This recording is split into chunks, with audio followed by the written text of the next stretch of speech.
Our film conforms to the majority of the crime thriller genre or subgenre, and the conventions of the genre are dark lighting, fast-paced intense music, full suspense, the use of weapons, and good versus evil.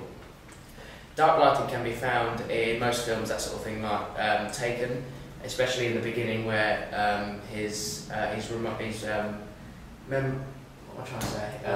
reminiscing of when he was together with his wife and his child. And an example of the dark lighting can be found in our film when the antagonist is walking up the stairs in his house. Fast-paced and intense music can be found in most crime thrillers. We use Snatch as an example, where there's a diamond heist and it begins with really fast-paced music, and our film conforms to this in The Robbery as well.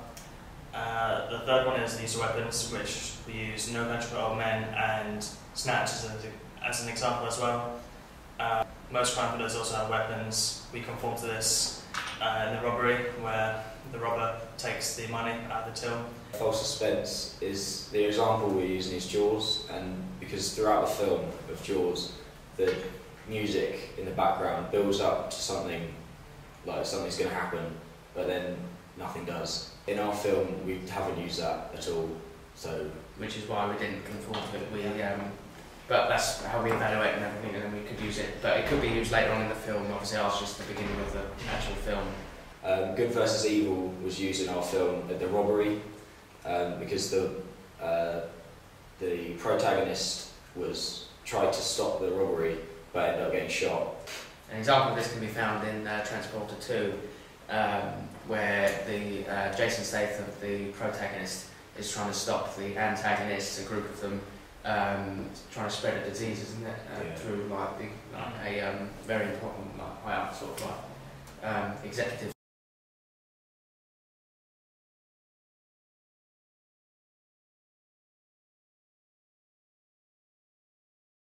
How does your media product represent particular social groups?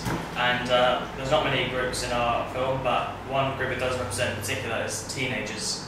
You can see in the pub there's 3 teenagers there's one behind the bar serving drinks, and there's 3 having a drink, having a chat, socialising. And I think this is more common today with teenagers. They like to go out, socialise, have a drink. And yeah.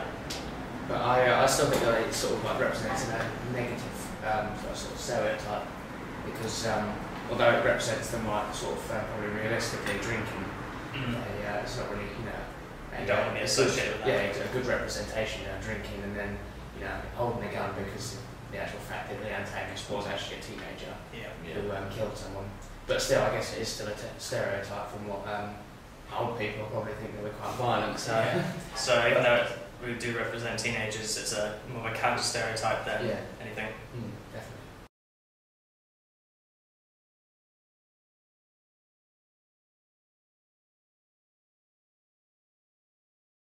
Our media product would have a relatively low budget, and what comes to that is I think a fairly sort of niche market. It wouldn't be a very sort of large income, not sort of revenue, profit sort of thing, wouldn't it? It wouldn't be brilliant.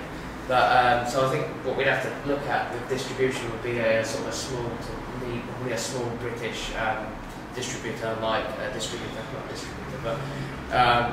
Revolver Entertainment, who distributed Kid Upward, or Studio Canal, who done Attack the Block, which are both sort of similar films to ours, aren't they? Yeah, they've got the niche market. I mean, violence. Same target audience and stuff. I guess that's why we choose.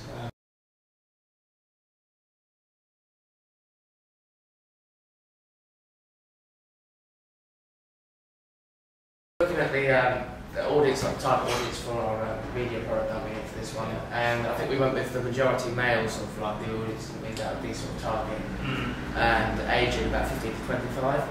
And the reason for that is the content would be high-paced, sort of fast-paced robbery, which would appeal to the older range of the audience, like the mid-20s sort of thing. And then violence obviously would be sort of like the younger lot, the 15 to the sort of 19. And then you've got the Enigma, which would appeal to sort of everyone, which I guess is why we've sort of chosen that area group because sort of the older people are sort of the older ones would get the storyline. Yeah. Like with the twists. And but I mean, like the actual content itself, like the violence and the robbery and that sort of stuff, would appeal more to the younger lot, which is why we chose the area we chose. And although I'd say we mainly target it at boys, I'd say that females are becoming more interested in thrillers and those kind of movies as well, so it still appeals to them, especially nowadays. Oh yeah, it's still mainly men. Mainly,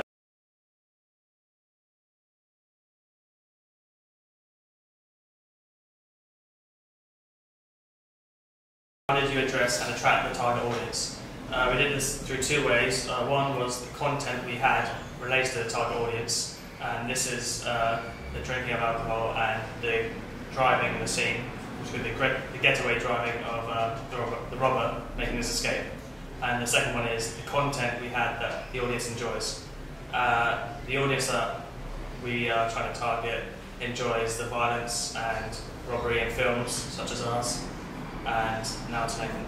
And sort of, I think by adding this, it's sort of like, well, I hope that it would generate sort of like popularity with the film, and also generate like money for went to sort of ancillary markets and went to exhibitions like sort of independent cinemas or multinational like sort of conglomerate cinema sort of thing.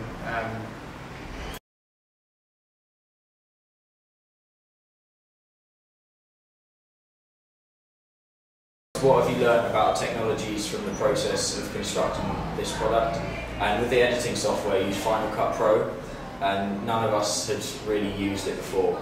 So we sort of put in some extra hours to sort of get to know how to use stuff on the program, using my trial and error, and it worked out. And now we can all comfortably use it.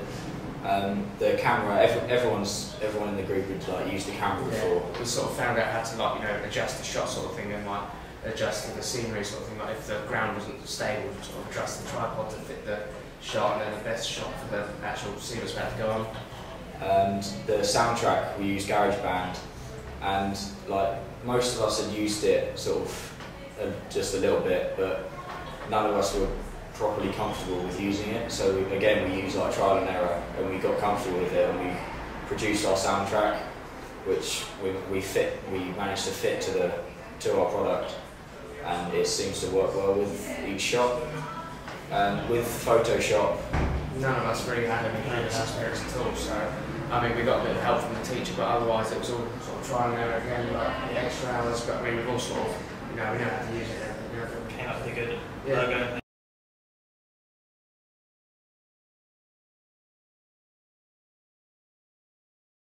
The question is, looking back at your preliminary task, what do you feel you have learned in the progression from it to the full product? We feel as a group that we've learned the experience from like, well, whether we want to go into it like sort of further like in life, and whether really you want to sort of give up with media or whether you want to carry on with it. We also learned about the software, so then we can sort of like do it in our own sort of spare time, or obviously further in our life again. Also team building and teamwork, and comes with that time management and that sort of thing. We learned to like sort of work as a group, finding out when we're both free or when we're all free to go and film our product, and obviously then we have to then find out when we're also free to edit and be together, because that's also the main thing about being together to actually finish the product.